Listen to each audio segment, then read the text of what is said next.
The battle for Ceres 9 had raged for 17 cycles. The once peaceful outpost of humanity had turned into a smoldering war zone. The Varelian swarm, led by their ruthless queen Syraxa, had descended from the Curious Rift, obliterating Earth's defenses and taking control of the outer colonies one by one. But Ceres 9 had fought back, harder than any planet before it. And that resistance had left Syraxa curious and cautious. In her vast throne chamber aboard the bioship Kshara, Syraxa stood before a glowing stasis pod. Inside, suspended in pale blue light, was a human male. His body wounded but alive.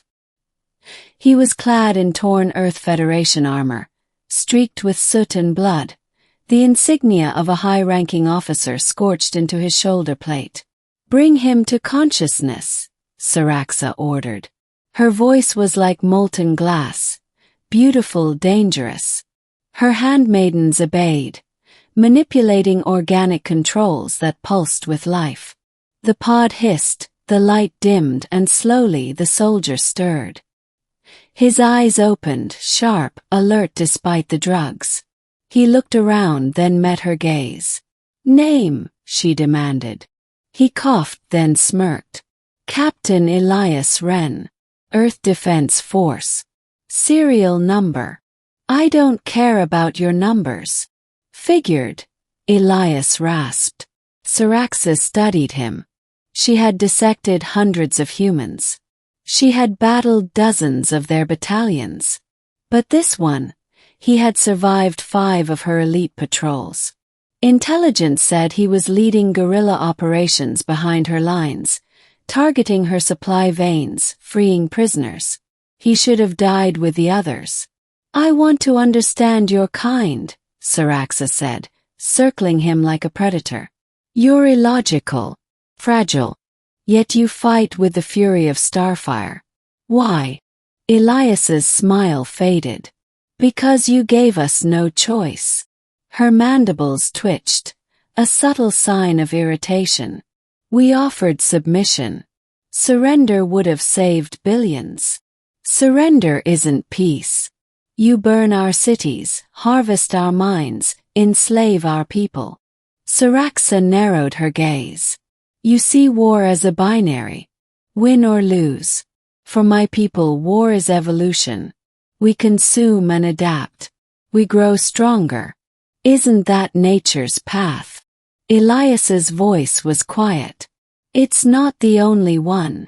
In the days that followed, Elias remained a captive, but not in chains.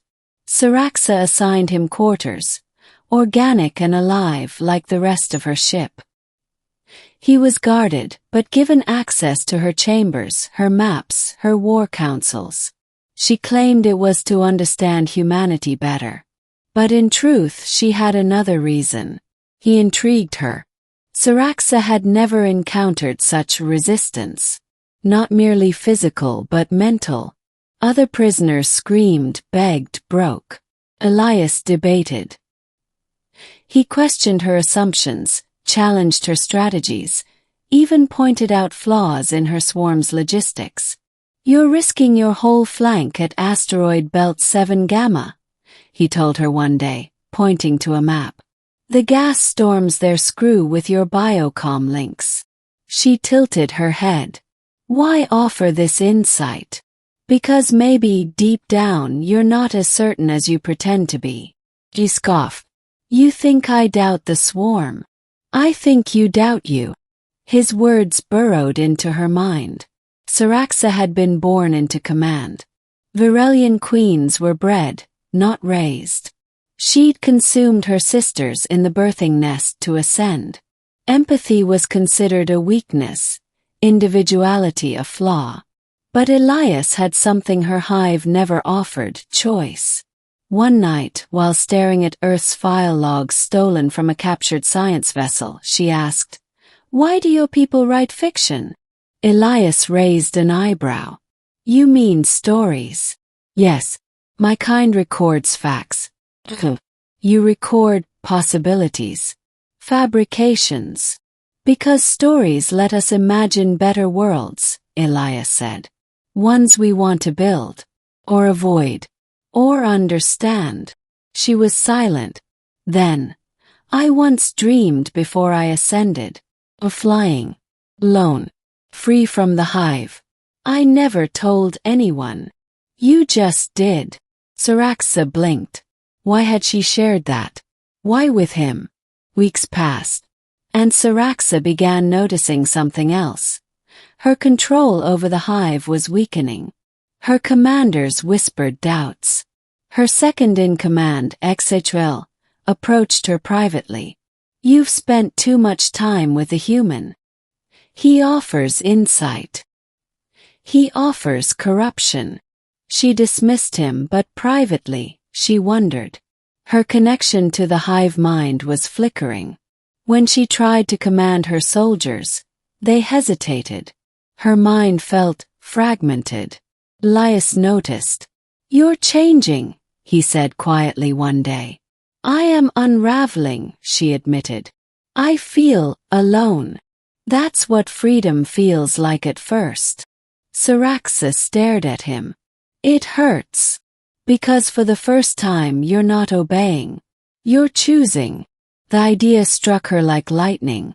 Could this individualism be a path to evolution as well? One night the ship trembled. Alarms wailed. Thul had staged a coup. The queen has lost the hive, he roared. She is compromised by the human. Purge her. Chaos erupted.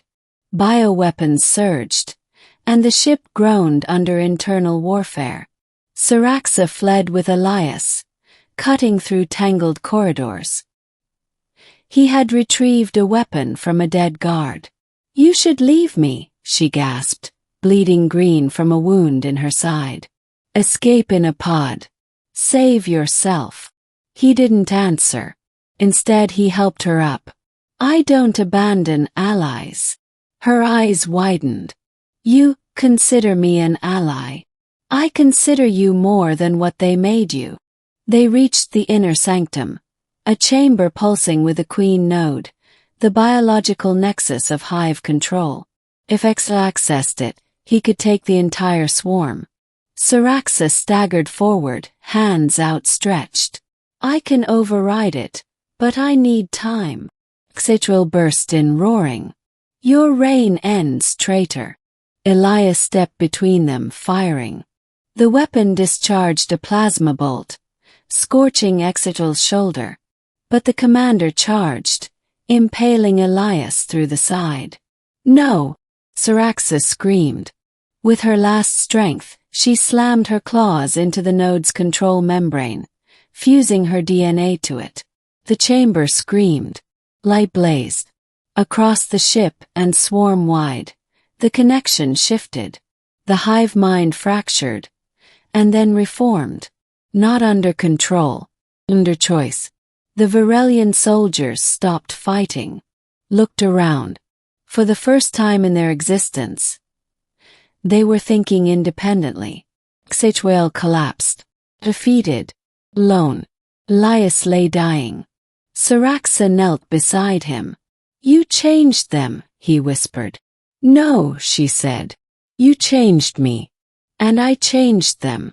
He smiled faintly. That's how revolutions begin. She pressed a clawed hand to his chest. I won't let you die. You might not have a choice. I will make one, she said fiercely. And then with a low hum, the queen node opened again. She reached into it, pain coursing through her, and rerouted her regenerative energy into his cells. His eyes fluttered closed, then opened, stronger, alive. You did it, he whispered. Months later, the galaxy watched in disbelief as the Varelian swarm signed the first peace accords with humanity. Saraxa, no longer bound to a hive, but leading a coalition of liberated Varelians, stood beside Elias Wren on the steps of the Unity Forum. We were enemies, she told the assembly. But I learned from your kind the most powerful concept in the universe. The right to choose. He turned to Elias. And from you, I learned what it means to hope." As the crowd erupted in cautious applause, the cameras broadcast a final stunning image across the stars. The alien queen and the human soldier, side by side, not as captor and prisoner, but as symbols of what even the oldest empires could become when they chose a new path.